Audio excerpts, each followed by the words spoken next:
the third part of my talk, I will be speaking about the comments of some of the non-Muslims.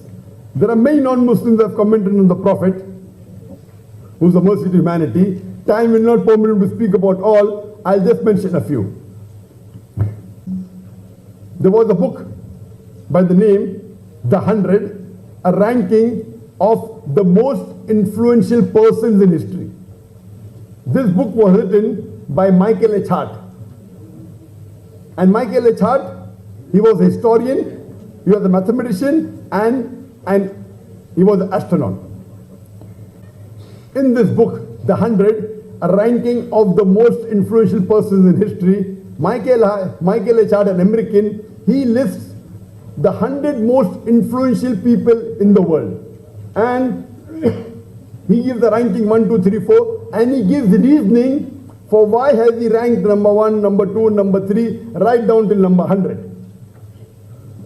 In his list, he names Ashoka, he names Aristotle, he gives the name of Buddha, he gives the name of Confucius.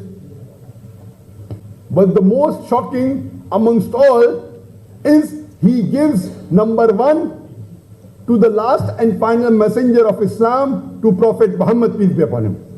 People would worry, people would wonder, why has this American in America, why has he given a Muslim as number 1, the most influential persons in history, right from Adam till today? Why? We would wonder why. And he places Jesus Christ, peace be upon him, number 3, and Moses, peace be upon him, as number 15. People would wonder that his audience, the reader, all the readers of most of the readers of his book would be Americans. More than 300 million Americans, they are Christian and Jews.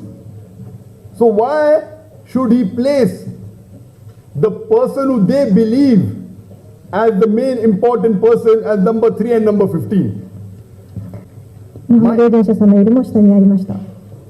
Michael H. Hart, he gives reasonings for his decision. And he says that Christianity is approximately double of Islam. When he wrote the book a few decades earlier, that Christianity is approximately double of Islam, but Prophet Muhammad has been responsible for the development of Islam much more than Jesus Christ, peace be upon him, has been responsible for the development of Christianity. He says there are 2 reasons. Jesus Christ, peace be upon him, he was responsible for the ethics and the moral perspective of Christianity. And St. Paul, he was responsible for the theology of Christianity and in proselytization and in setting the rules of Christianity. Whereas Prophet Muhammad, peace be upon him, he was responsible for both. He was mainly responsible for the development of the theology of Islam as well as the ethics and the moral perspective of Islam. He was also a proselyter, and he was the person who established the rules and implemented the rules of the religion of Islam. That's the reason Michael H. Hart, he places Prophet Muhammad, peace be upon him, number 1, Jesus Christ, peace be upon him, number 3, and St. Paul as number 6.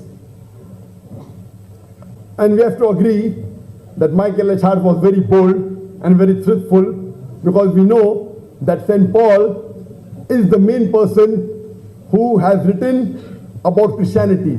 And more than half of the New Testament is written by St. Paul. Out of 27 books of the Old Testament, 14 books have been attributed to St. Paul. It really requires guts for a person who's writing a book in America. The main audience are American, the main people, and they know that in that country there are so many books written against Prophet Muhammad, peace be upon him. Yet he goes out of his way, he's honest, and he has the guts to agree that Prophet Muhammad, peace be upon him, was the most influential person in human history. Michael H. Hart further writes And he says, my decision to place Muhammad, peace be upon him, on top of the most influential person in history will be shocking to some. And some would challenge it. But the reason I put Prophet Muhammad, peace be upon him, he is the only human being in the world who was successful in both religious and secular affairs. And the Muslims, they conquered Makkah without bloodshed.